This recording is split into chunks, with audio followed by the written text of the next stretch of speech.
Desaparecidos, la familia Romanov. El 2 de marzo de 1917, el zar de Rusia, Nicolás II, máximo representante de la dinastía de los Romanov, fue obligado a dejar el trono después de 23 años.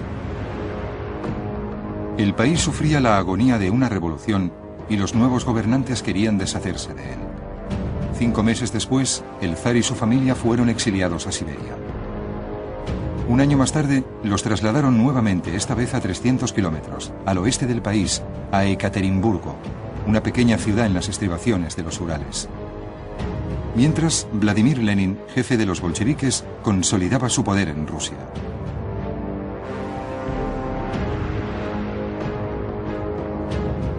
El país se vio envuelto en una sangrienta guerra civil cuando los contrarrevolucionarios, conocidos como rusos blancos, se resistieron a los bolcheviques y lucharon por restituir el antiguo orden. En el verano de 1918 estaban cerca de Moscú y planeaban entrar en Ekaterimburgo. Sin embargo, cuando llegaron a la casa donde estaba prisionero el zar, la encontraron vacía.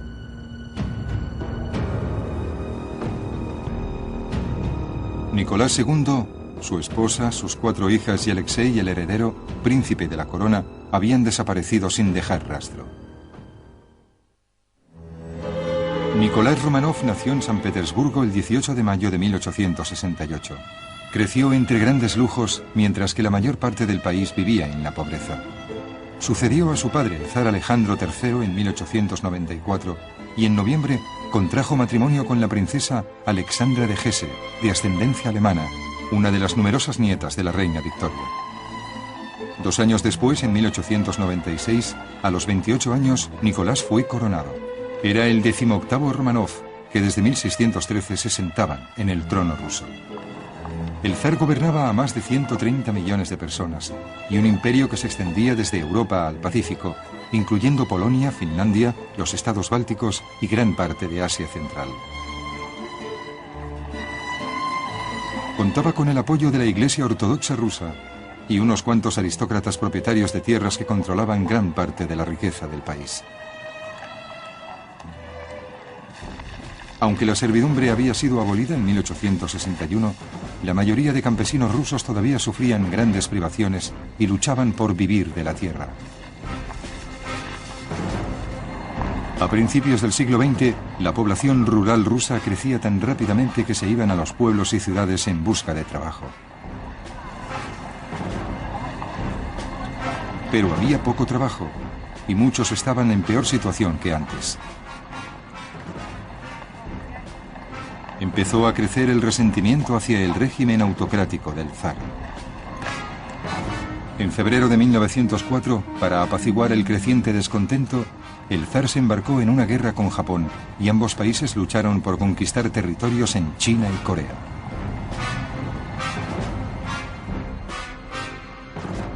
Envió la flota imperial rusa a recorrer medio mundo y quedó destrozada en la batalla de Tsushima. La noticia de la humillante derrota provocó grandes tumultos en San Petersburgo y Moscú. Murieron cientos de personas y las protestas no se acallaron hasta que el zar aceptó la formación de un parlamento o duma mediante votación. Pero no tenía la menor intención de cumplir su promesa de compartir el poder y prefirió el consejo de Rasputín, un monje analfabeto y alcohólico que se había introducido en la corte gracias a Alexandra, la zarina, a quien había asegurado que podía curar a su hijo Alexei, príncipe de la corona. Alexei había nacido con hemofilia y la zarina temía constantemente por su salud. El 28 de junio de 1914, el archiduque Francisco Fernando, heredero del trono austrohúngaro, fue asesinado por un nacionalista serbio. Un mes después estalló la Primera Guerra Mundial con la apertura de hostilidades entre el Imperio Austrohúngaro y Serbia. Rusia movilizó sus tropas para apoyar a Serbia y Alemania prestó su ayuda a los austrohúngaros.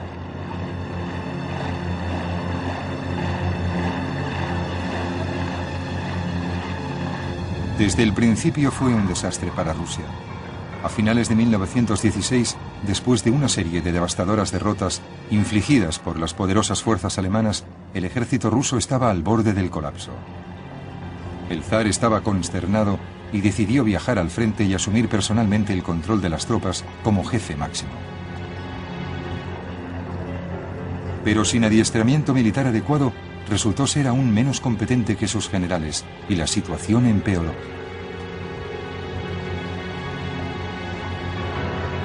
Al poco tiempo, los soldados mal equipados, exhaustos, desmoralizados y medio muertos de hambre, llegaron al límite. Lo mismo ocurría con los obreros del país. En marzo de 1917, liderados por Alexander Kerensky, se levantaron contra el Estado. Al mismo tiempo, el ejército se rebeló y el zar fue forzado a abdicar. 5 meses después, él y su familia fueron exiliados a Tobolsk, a un triste reducto de Siberia. Era una época de gran inestabilidad en Rusia y Kerensky, que era moderado, luchó por conseguir el poder. En octubre de ese año fue destituido cuando los bolcheviques, los comunistas, comandados por Vladimir Lenin, dieron un violento golpe de Estado. Lenin sabía bien que aunque el zar ya no ocupaba el trono, todavía era un poderoso símbolo para los contrarrevolucionarios. Hacia finales de abril de 1918, la familia real fue trasladada a una casa franca de Ekaterimburgo, en los montes Urales, a 300 kilómetros al oeste de Tobolsk. Un viaje del que nunca regresaría.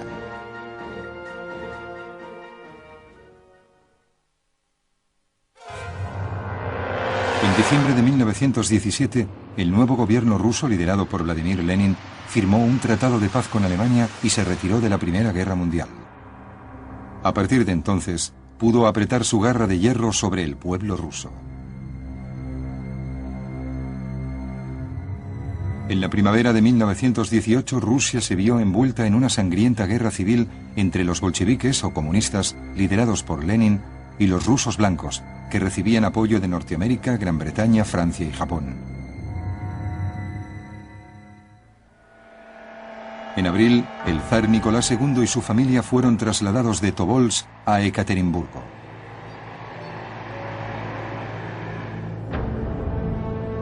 Fueron confinados en un lugar llamado la Casa del Propósito Especial, rodeada por un alto cercado.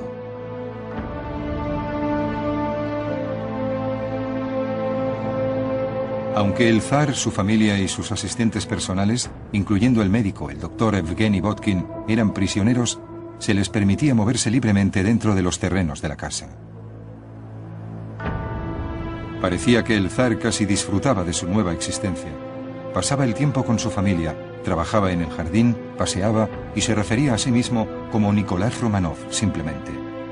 Sin embargo, Rusia todavía estaba enzarzada en la guerra civil, y aunque era improbable que los contrarrevolucionarios devolvieran el trono al zar, Lenin lo veía como una amenaza.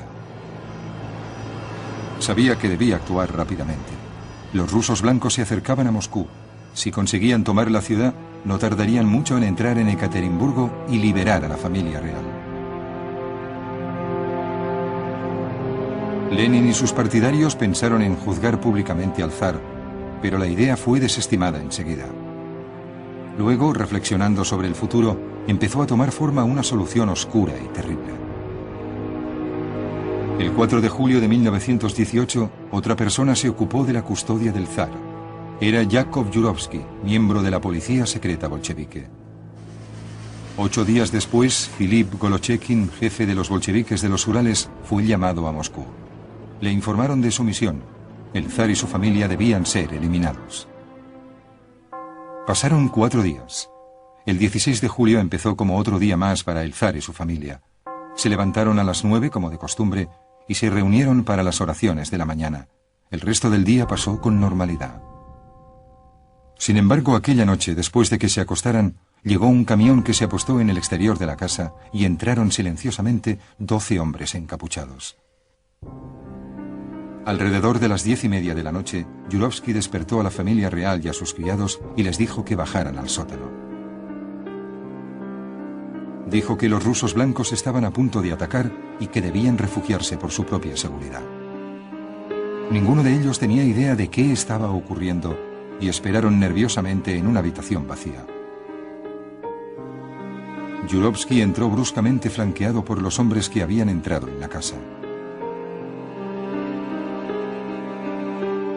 Dijo a la asustada familia que como estaban intentando rescatarles iban a ser ejecutados, y los hombres abrieron fuego inmediatamente con sus revólveres. Nicolás y su esposa Alexandra murieron en el acto. Las niñas no tuvieron tanta suerte y corrieron por la habitación gritando mientras las balas rebotaban contra las paredes. Finalmente las golpearon y las mataron a bayonetazos. Tuvieron que disparar 3 tiros para acabar con Alexei, el príncipe de la corona que tenía 14 años. En el suelo quedaron 11 personas muertas, la familia real, 3 criados y el doctor Botkin. Incluso el perro fue ajusticiado. Se envió un telegrama cifrado a Moscú, informando a los jefes bolcheviques que sus terribles órdenes habían sido cumplidas. Todo se hizo en el mayor secreto, pero pronto se filtró la noticia de que algo terrible había ocurrido a la familia real. Sin embargo, hasta 60 años después, no aparecieron señales de ellos. El 17 de febrero de 1920, menos de 2 años después de que los Romanov fueran ejecutados por los bolcheviques, rescataron a una joven de un canal en Berlín, Alemania. Aparentemente padecía amnesia. La mujer fue ingresada en una institución mental.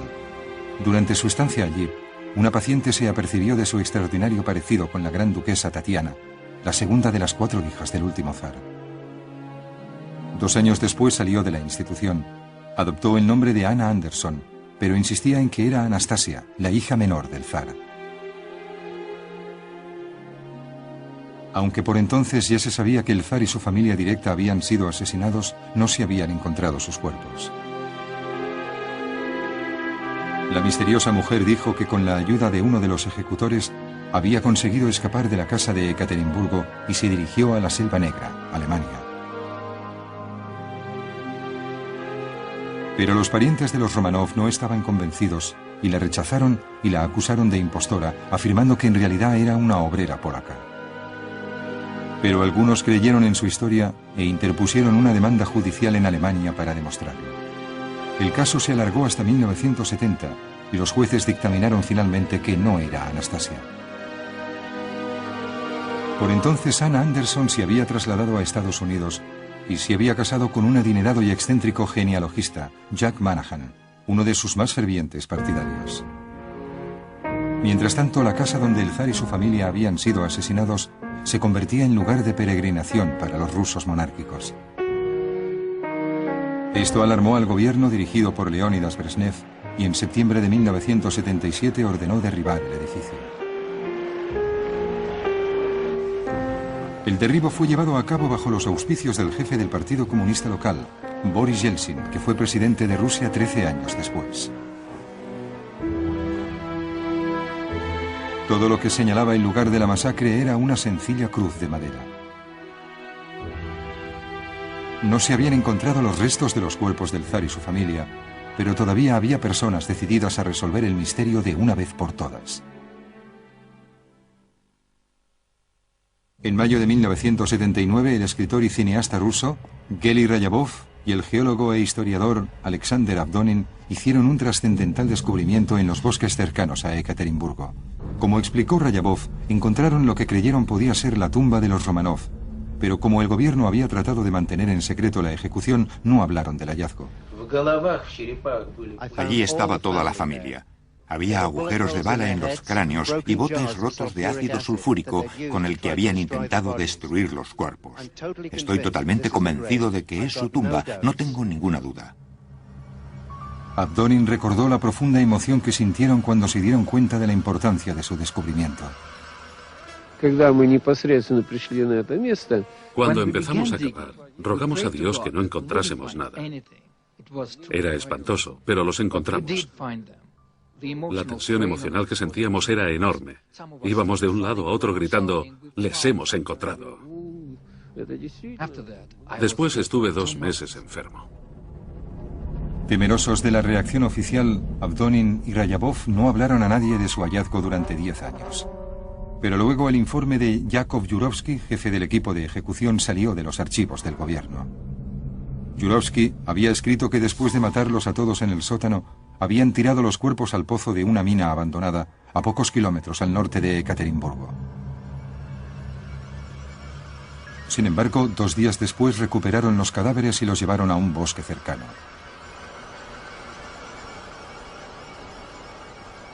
Rociaron con ácido 9 de los cuerpos y los enterraron en una fosa que cubrieron con material de desecho de la vía férrea.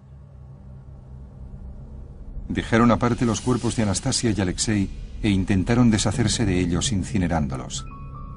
Como no lo consiguieron totalmente, enterraron los restos en otro lugar. A pesar del informe de Yurovsky, el gobierno ruso todavía era reacio a admitir que la ejecución había sido autorizada oficialmente. En 1991, el gobierno cedió y dio permiso para que la fosa fuera reabierta. Trabajaron junto con expertos forenses y encontraron los restos de 9 personas. ¿Pero eran los Romanov tanto tiempo desaparecidos? La única forma de demostrarlo era mediante la prueba del ADN. Los rusos recurrieron al Servicio Británico de Ciencia Forense para que les ayudaran. Usando una muestra de sangre suministrada por el duque de Edimburgo, descendiente de la zarina Alexandra, los científicos británicos dirigidos por el doctor Peter Gill determinaron enseguida que eran los restos de los Romanov. Estamos seguros en un 98,5% de que es la familia Romanov. Hay un pequeño elemento de duda. Pero hay muchas más pruebas a favor de que se trata de la familia Romanov. La investigación se centró entonces en los 2 miembros perdidos de la familia. Los expertos llegaron a la conclusión de que eran Alexei, el príncipe de la corona, y una de sus hermanas. Pensaban que podía ser Anastasia, pero no estaban seguros. Se reabrió el caso de Anna Anderson. Había insistido en que era Anastasia, la hija menor del zar, hasta que murió de cáncer en 1984. Su cadáver fue incinerado, pero el tejido del tumor que la mató había sido conservado. Si realmente era Anastasia, la prueba del ADN daría la respuesta. El doctor Peter Gill y su equipo empezaron a trabajar otra vez. Anunció los resultados en octubre de 1994.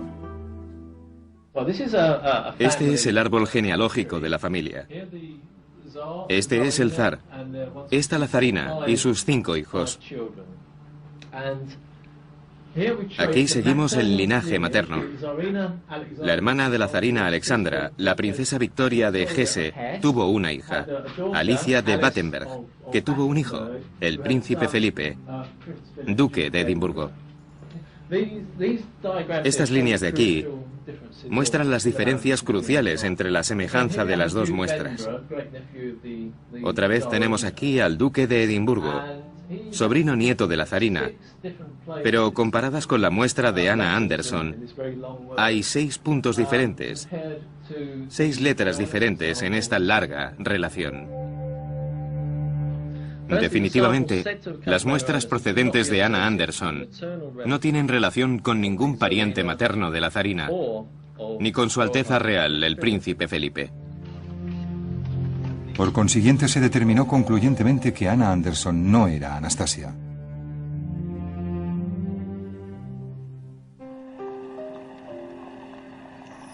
Cuando se publicó la noticia de que se habían encontrado e identificado los restos de los Romanov, se celebraron sus exequias en toda Rusia.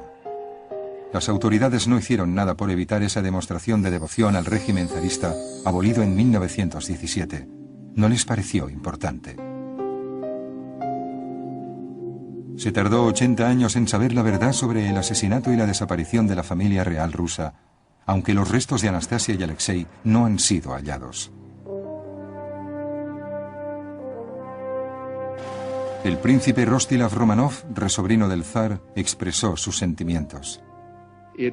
Finalmente se ha demostrado lo que muchos de nosotros creíamos, que habían sido asesinados. Y así se cierra por fin un capítulo que nos permite ser algo más optimistas para el futuro. Se le pidió al príncipe su opinión sobre lo que podía haberles ocurrido a Anastasia y Alexei. Yo creo que fueron asesinados con el resto de la familia. Y en cuanto a que no se hayan encontrado sus cuerpos, no sé. Supongo que una posible explicación es que, aunque los rusos intentaron destruir los 11 cadáveres, no lo consiguieron, pero sí tuvieron éxito con los 2 más pequeños. En 1995, después de un bello y emocionante funeral en la Catedral de San Petersburgo, los restos mortales del zar Nicolás II y su familia fueron depositados en su última morada. Así terminaba oficialmente la Rusia de los zares.